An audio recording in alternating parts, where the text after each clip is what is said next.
о капризах погоды мы поговорим с Вячеславом Шихировым, заместителем начальника Якутского гидрометцентра. Доброе утро. Доброе утро. Здравствуйте. Синоптики уже называют этот день аномально теплым, потому что превышение температуры составляет от 4 до 8 градусов. Вот с чем связано такое резкое потепление? Ну, понятно, что уже у нас как бы календарный месяц март, да, и погода все равно, она уже перестраивается на весну.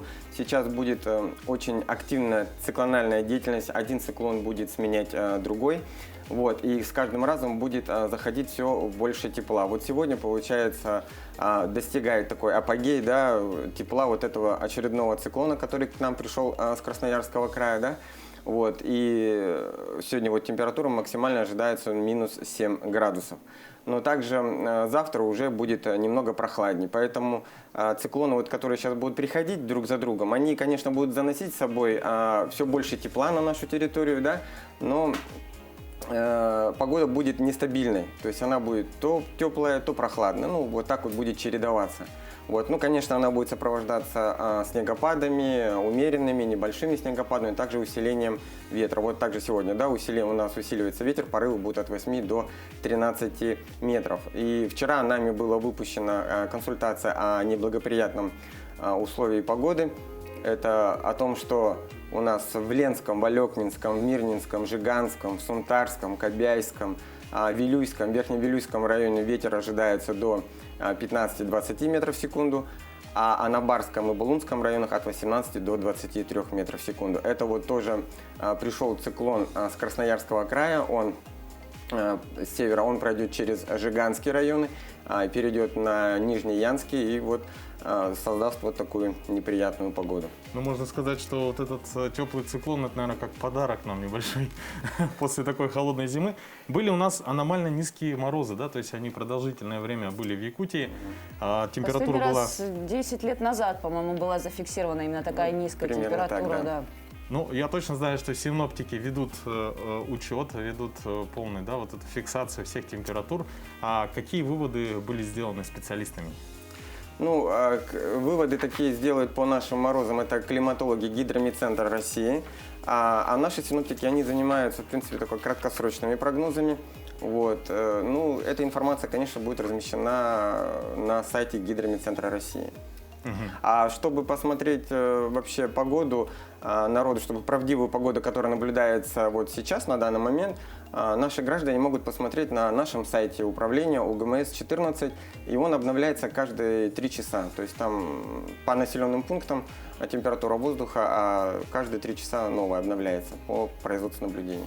Я, кстати, хотел бы, пользуясь случаем, спросить у вас, вот бывает так, что в районе аэропорта и в районе Гемина очень большая разница температур бывает, особенно зимой. С чем это связано? Это до 4 градусов, да, это происходит. Это все зависит от рельефа местности. Поэтому вот у нас, да, получается, в городе, ну, можно сказать, что 2 метеостанции, да, одна находится на Гемине, где расположено наше главное управление, да, Якутского УГМС, и в районе аэропорта. Вот если еще сравнивать, допустим, вот с Владивостоком, там на территории Владивостока там 4 метеостанции, потому что он расположен на холмах, и поэтому там тоже разница температур. И что-то ближе к морю, да, значит, тут будет одна температура, некоторые станции, а дальше от моря, там другая температура совершенно, и влажность другая. Вот от этих условий, да, от рельефа местности зависит. Ну, море Владивостока до нас, конечно, далеко, но вот в апреле гидрологи уже дают нам предварительные прогнозы по поводу прохождения паводка. То есть в этом году в некоторых районах было вот очень много снега.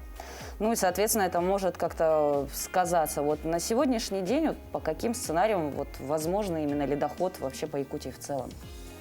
Ну, ледоход, он так или иначе все равно будет. Ну, на нашу территорию он должен зайти где-то в первой декаде мая.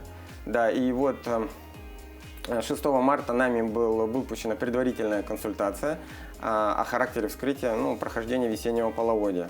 Вот, и 15 апреля мы выпустим гидробюллетень номер 1, в котором будут обозначены даты прохождения ледохода, да, на территории какого-то населенного пункта и наивысший уровень, который мы ожидаем. По снегозапасам, вот последние, да, были, которые сделаны 28 февраля, у нас превышают норму это запад, юго-запад, юг республики, Также северо-восток – это вот Верхнеколымский и Среднеколымский районы. Также максимальное количество запаса снега в районе рек Оленек и Анабар.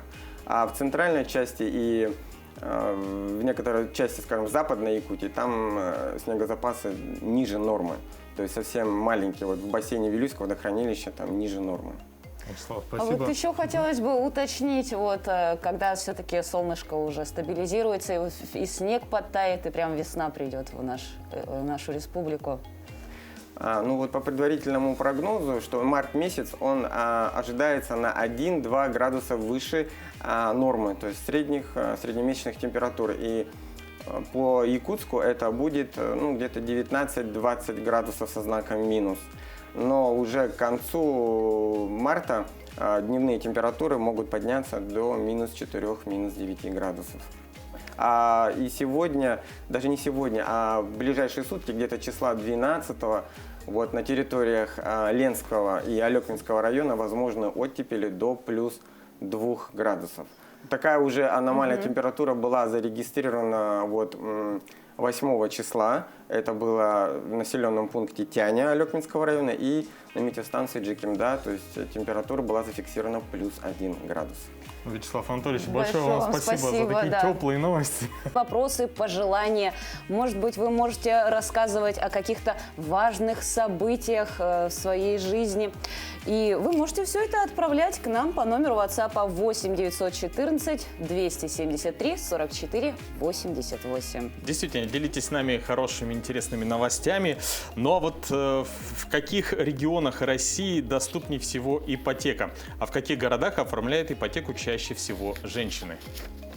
Об этом и других экономических исследованиях расскажет Нургуяна Иванова в рубрике «Новости экономики».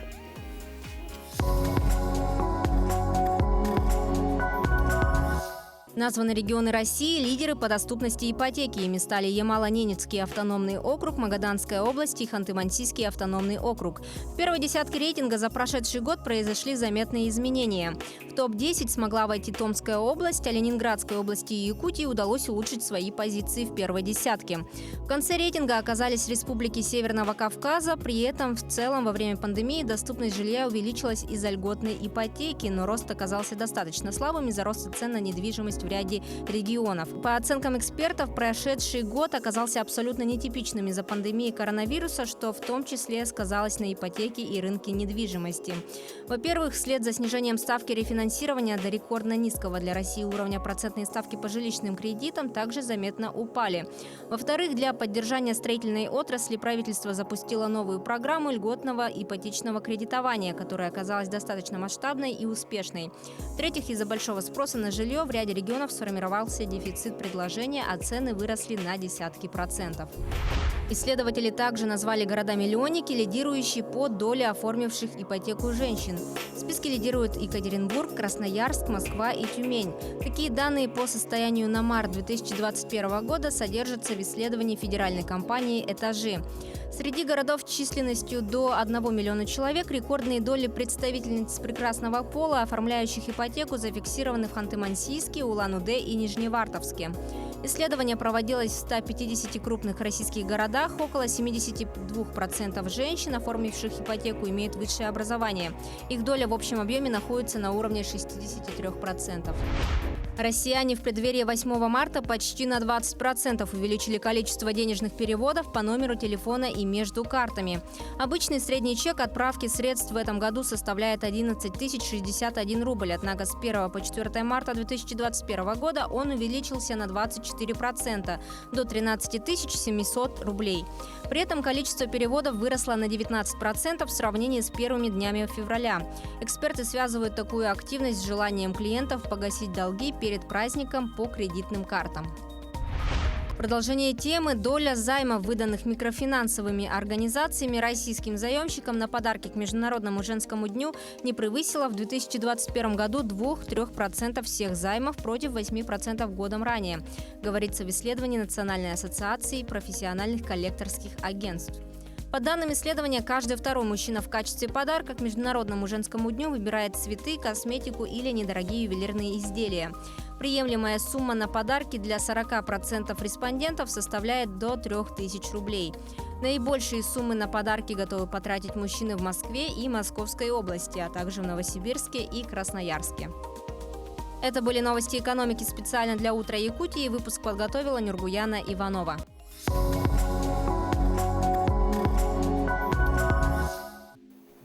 Буквально мы напомнили про наш WhatsApp номер, как к нам уже поступило сообщение. Поздравляем всех с замечательным весенним днем. Наконец наступила весна. Всем отличного настроения. Семья Ивановых. Вот, очень теплое поздравление, спасибо. Причем оно адресовано именно для всех наших жителей нашего города. Мы обычно всегда делимся хорошими новостями, которые происходят в нашей жизни. А к нам присоединился наш новостной обозреватель Василий Радченко, который расскажет о событиях в стране и в республике.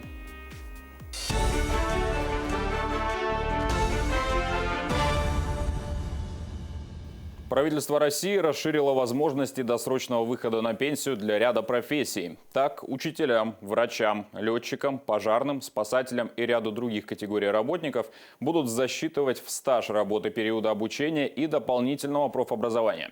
В том числе курсы повышения квалификации. Главное условие – в это время за сотрудниками должны сохраняться рабочие места и зарплата. А работодателями обязаны отчислять за них взносы на обязательное пенсионное страхование. Новый порядок распространяется на все категории работников, которые имеют право на досрочную пенсию по старости. Отмечается, что особенно он будет актуален для тех, чья профессия требует постоянного повышения квалификации. Очное обучение для всех студентов Северо-Восточного федерального университета начнется с 29 марта. Но часть занятий, в частности лекции, продолжит вести в дистанционном формате. Об этом нашему телеканалу сообщил ректор вуза Анатолий Николаев. После долгого перерыва корпусы университета готовят к массовому возвращению студентов. Проводят генеральную уборку, дезинфицируют поверхности, устанавливают рециркуляторы, проверяют сигнализацию. При входе будут измерять температуру тела, выдадут маски и перчатки. Студенты-медики с 1 марта первыми вышли на очные занятия. Также с сегодняшнего дня началось массовое заселение студентов в общежития. Правительство страны вводит в России постоянный мониторинг цен на потребительские товары и услуги, чтобы своевременно реагировать на их потенциальный рост. Отмечается, что новый инструмент поможет прогнозировать риски подорожания значимой продукции, наладить системный анализ ситуации на рынке и вовремя принимать меры для сдерживания возможного роста цен. Вести мониторинг и оценивать динамику цен будут Минэкономразвития совместно с Росстатом и Федеральной антимонопольной службой. Итоги диктанта на языках коренных малочисленных народов Севера подвели в Якутии. Напомним, проверку знаний приурочили к Международному дню родных языков. Диктант написали 735 человек на 50 площадках, в том числе в Сахалинской, Камчатской и Магаданской областях, а также в Красноярском крае. Акция проходит третий год подряд. В Якутии площадки организовали в 20 районах и городе Якутске. Архив национальной вещательной компании «Саха» к столетию Якутской ССР планирует запустить уникальный сайт с историческими видеофайлами из своего архива, которые хранятся в стенах компании. На сегодняшний день фонд насчитывает 6500 носителей, где хранятся различные видеофайлы, начиная с 1937 года. Это кинопленки, ленточные кассеты, цифровые кассеты и другие. Из них в цифровой формат переведено более 3700 единиц. Каждый видеофайл должен в обязательном порядке пройти просмотр, чтобы к нему оформили аннотацию. На сегодня полностью оформлены более 2000 единиц файлов, что составляет 33% от плана. Остальную часть планируют оцифровать к 2022 году и выложить в общий доступ. Ну, это будет такая большая коллекция, общедоступная, где каждый зритель, каждый человек может внести свою лепту, свой вклад в развитие, в создание такого уникального архивного фонда. Это беспрецедентный шаг, допустим, такого опыта, я считаю, наверное, мало где, наверное, было. Пугало претендует на победу в 3 главных номинациях премии «Ника». Также лента претендует на 2 другие главные номинации. На лучший игровой фильм в список номинантов вошли «Блокадный дневник» Андрея Зайцева, «Китобой» Филиппа Юрьева, «Доктор Лиза» Оксаны Карас, «Дорогие товарищи» Андрея Кончаловского и фильм Дмитрия Давыдова «Пугало». Также якутская кинокартина претендует на лучшую режиссерскую работу и лучшую женскую роль. Кинопремия «Ника» будет вручаться 25 апреля в один день с «Оскаром». Ранее сообщалось о том, что в лонг-лист премии попали и другие якутские фильмы, в частности «Черный снег» и «Тыгын-Дархан». К этой минуте у меня все. Хорошего вам дня.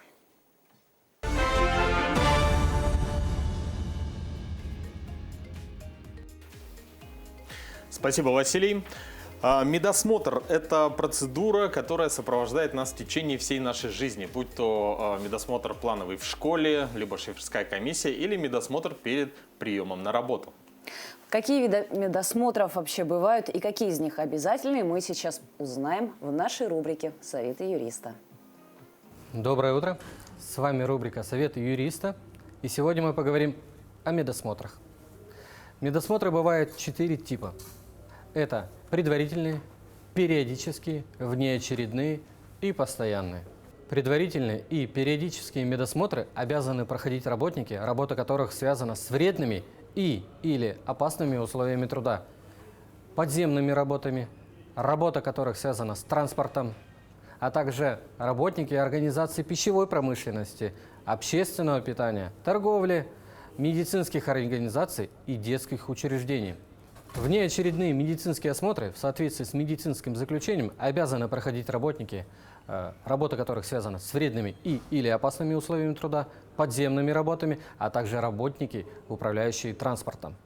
Медицинские осмотры в начале, в течение или конце рабочего дня обязаны проходить работники в подземных работах, а также управляющие транспортом. Во всех случаях обязанность по оплате данных медицинских осмотров лежит на работодателе. В принципе, на этом все. Оставайтесь с нами. На днях в поселке Чернышевский прошло интересное событие. В плавательном бассейне «Каскад» спортивный клуб аквалангистов «Северный скат» провел мастер-класс «Подводный гид». В мастер-классе приняли участие более 10 человек. Мастер-класс начался со знакомительной беседы об истории дайвинга и о правилах безопасности при погружении. Каждый участник сделал пробное погружение и смог провести под водой от 25 до 40 минут. Все участники, дети и даже взрослые, получили много положительных эмоций и незабываемые впечатления. История клуба нашего начинается с 1987 года. Прошло очень много времени, менялись люди, времена. Приходили, уходили инструктора, но наш клуб продолжает свою работу, невзирая ни на что. Сейчас ребята проходят зачет по сборке, проверке снаряжения и проверке подготовки его к погружению под воду. Аквалангистов «Северный скат» работает в Мирном с 1987 года. Многие участники клуба признаются, постоянные погружения помогают им быть в отличной физической форме. Курсанты клуба ежегодно выезжают на местные водоемы, а также «Северный скат» погружался и на Байкале, в Баренцевое море, в Крыму и в Египте. Хотелось бы сейчас окунуться с аквалангом, поплавать. Где-нибудь в Египте. Да, где-нибудь в Египте. Но я думаю, скоро у нас будет еще лучше, чем в Египте. Впереди у нас жаркое лето. Но, кстати, вот когда очень лютая зима и наступает, допустим, такой теплый день, как сегодня, у нас в Якутске -7, люди очень быстро сменяют теплую одежду на более легкую, что может стать причиной возникновения простудных заболеваний. Чаще всего эти самые простудные заболевания вызваны тем, что за такую суровую зиму, которую мы пережили, у нас еще и недостаточно окрепший иммунитет, и у многих даже есть авитаминоз. И вот о том, как его избежать и как с ним бороться, мы узнаем в рубрике «Советы доктора». Доброе утро! Авитаминоз – это проблема, которую весна приносит многим. А самый верный способ побороть авитаминоз – это правильное полноценное питание. Независимо от времени года, основное требование к рациону питания сохраняется. Он должен быть сбалансирован и включать в рацион разные группы продуктов – мясо, рыба, субпродукты, растительные масла, молочные продукты, бобовые, орехи, семечки, необработанные злаки, овощи и фрукты. Также много витаминов в ягодах. Витамины – незаменимые вещества для человека, и их недостаток приводит к развитию болезней.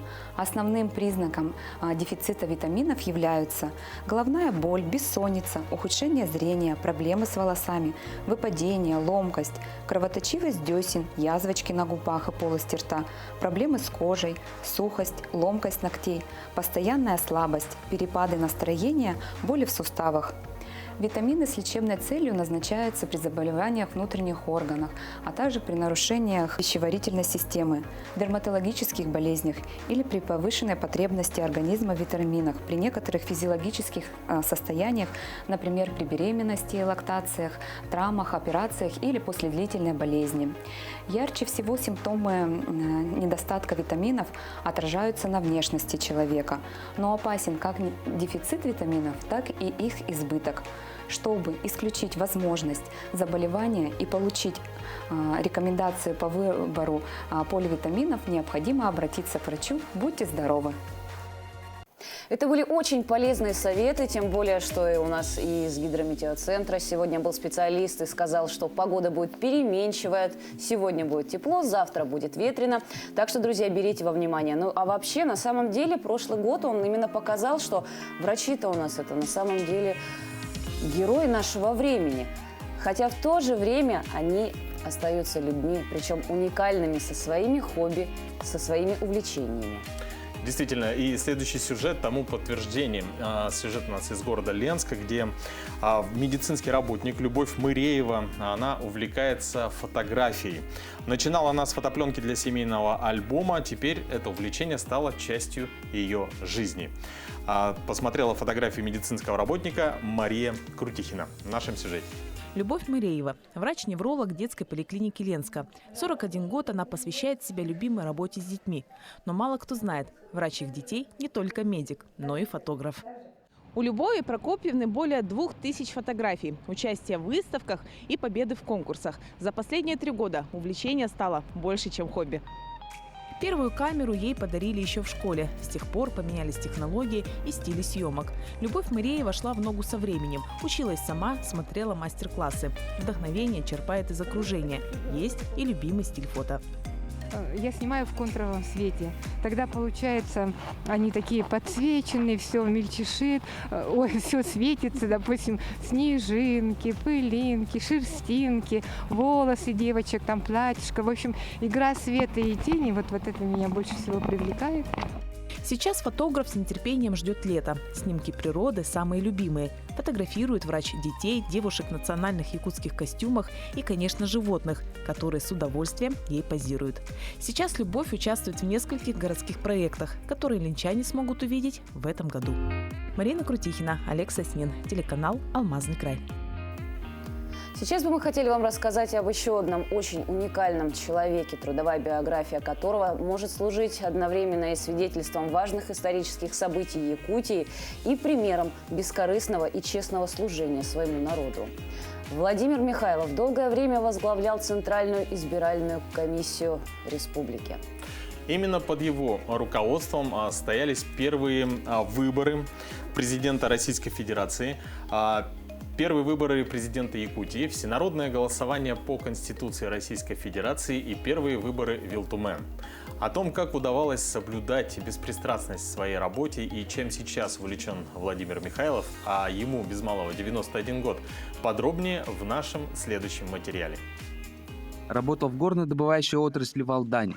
Был на должности первого секретаря Устьянского района КПСС, где в годы руководства в районе шло строительство депутатского горно-обогатительного комбината. С ноября 1989 года назначают председателем Центральной избирательной комиссии нашей республики. Об этом нам особенно было интересно поговорить. Каким же нужно быть человеком, чтобы ты был избран в избирательную комиссию?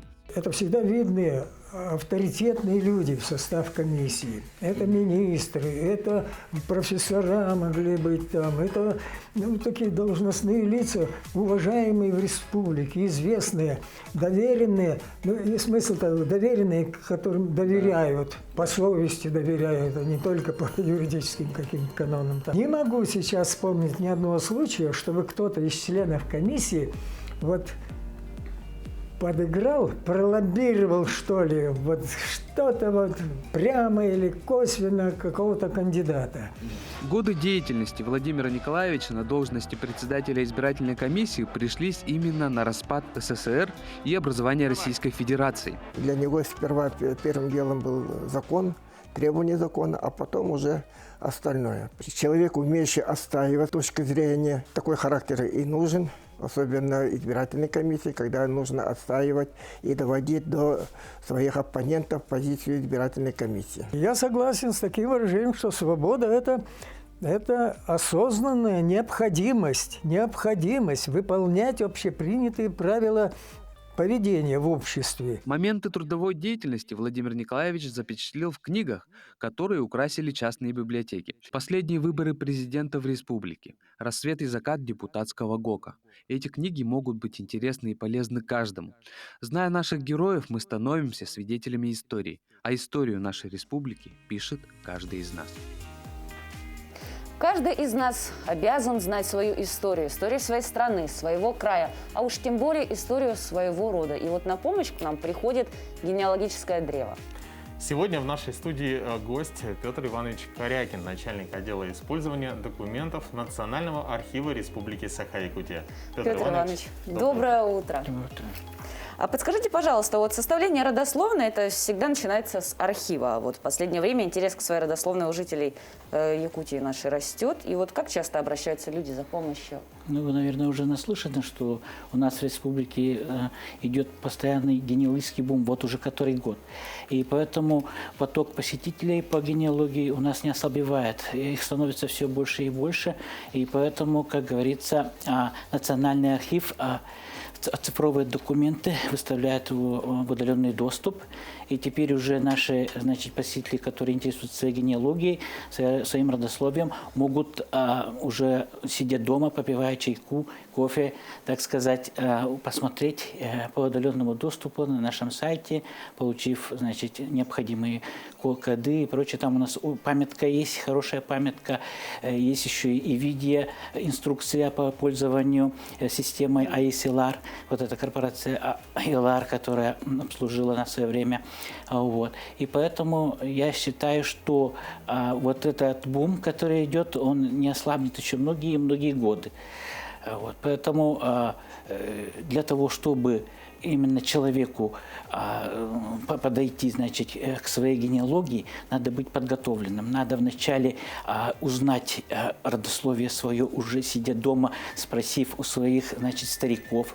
Вот можно сразу встречный вопрос, извините, что перебью. Вот если нету, допустим, старшее поколение, родственники там в живых не остались, либо, может быть, памяти не осталось, информация более расплывчатая, вот как вот человеку, а вот он хочет знать свои корни, свой род, как ему тогда поступить в этой ситуации?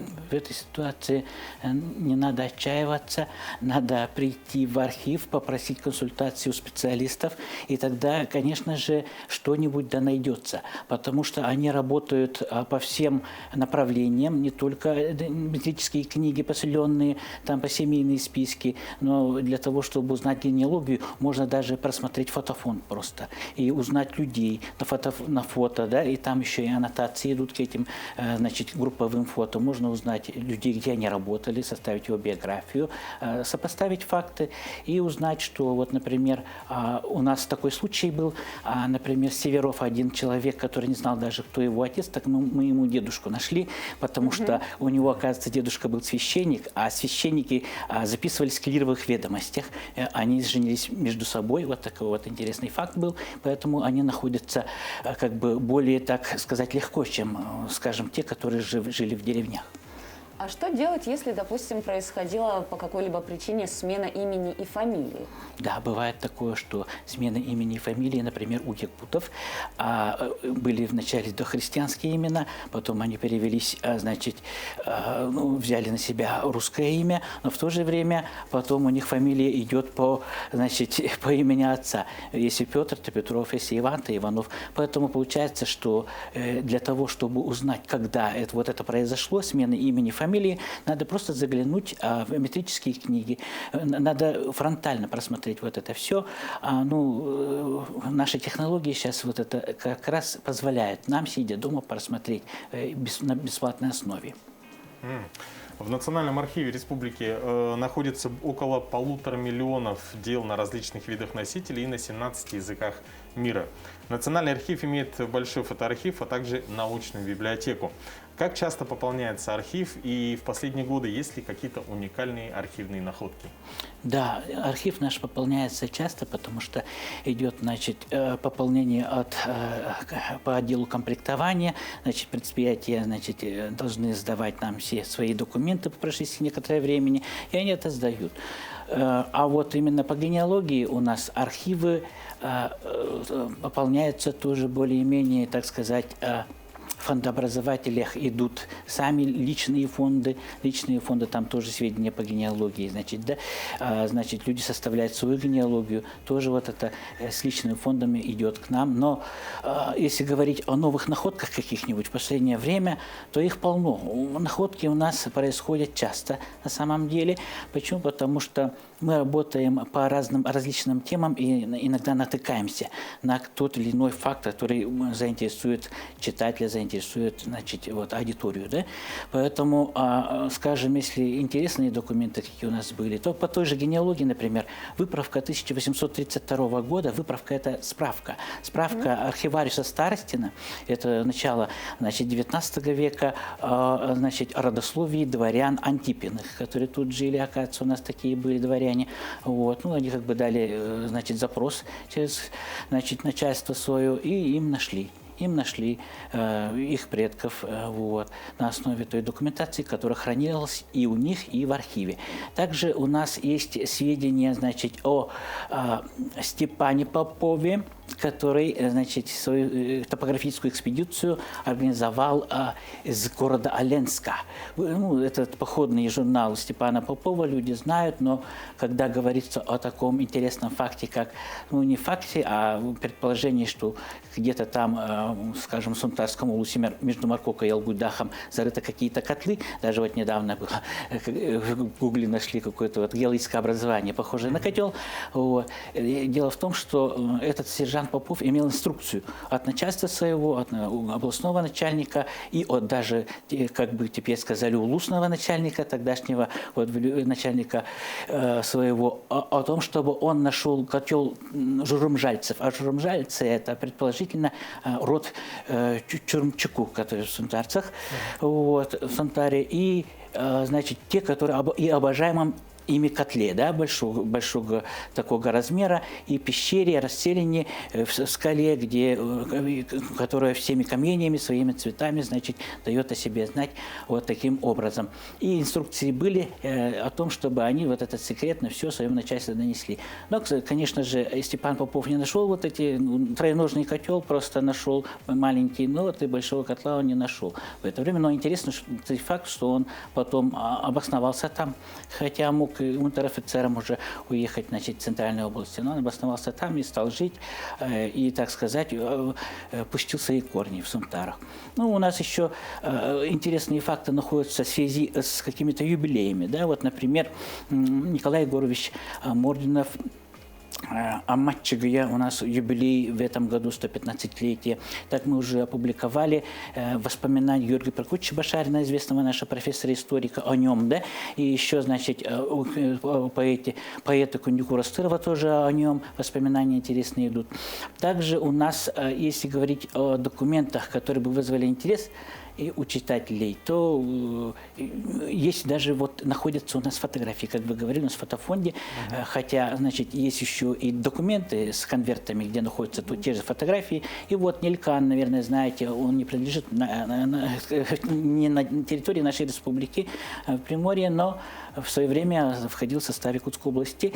И инспектор народных училищ, будучи в своем разъезде инспекторском, значит, в 2014 году оставил после себя 4 фотографии. Это школ, учеников. И было бы читателям интересно узнать, да, какие вот эти документы.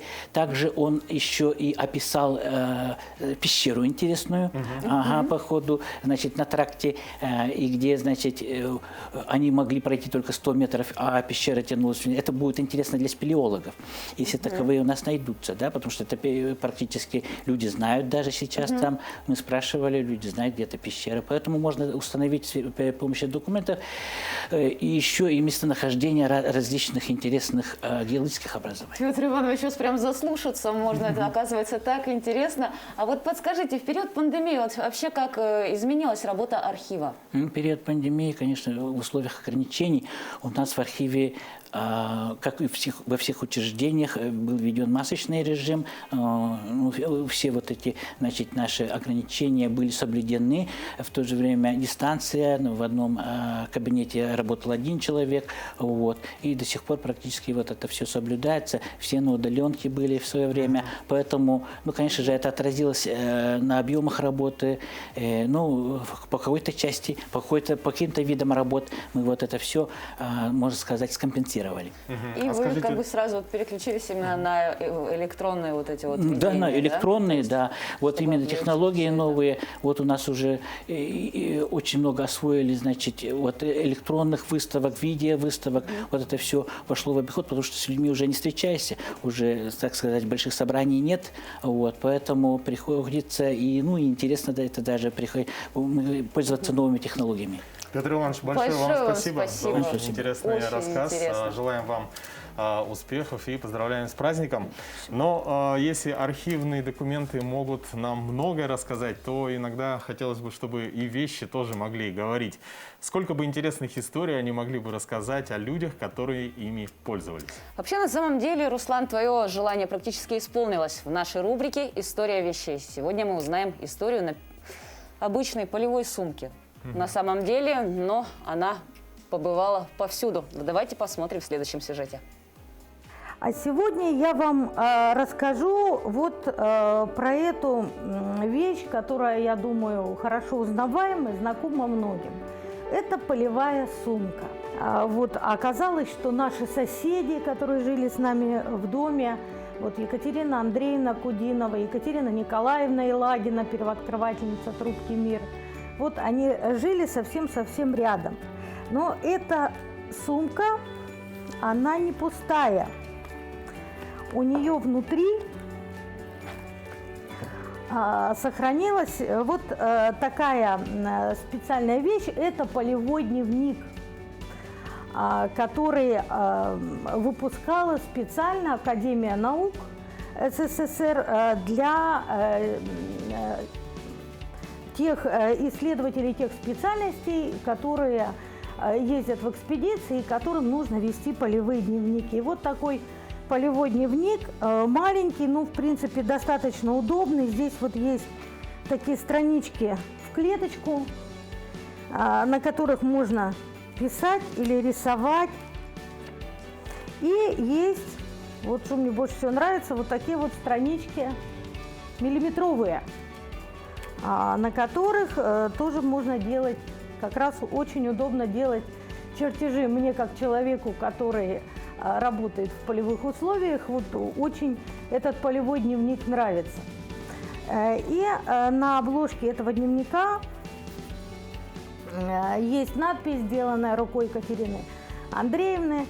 Этот полевой дневник был подарен моей маме, Надежде Александровне Строговой, с пожеланием успехов в исследованиях и важных открытий на благо науки. Но тут Екатерина Андреевна немножко промахнулась. И мама моя в науку не пошла, но зато в науку, причем науку довольно близкую к геологии, отправилась я. Вот такие вот вещи, свидетели алмазной эпопеи, основания открытия наших алмазоносных месторождений, составивших славу Якутии, и основания города Мирного. Ну что, раньше писали поздравления на открытках, отправляли по почте и буквально там через некоторое время получали поздравления. А сейчас мы по WhatsApp можем поздравить Болтунову Марту Алексеевну, дорогую нашу маму, бабушку, жительницу села Хаир Устьянского района. Поздравляют с 70-летним юбилеем. Желаем крепкого здоровья, счастья, долгих лет жизни. С наилучшими пожеланиями дети, внуки и правнуки. С такими хорошими пожеланиями на такой радостной ноте мы, друзья, с вами прощаемся. До следующего эфира. До новых встреч!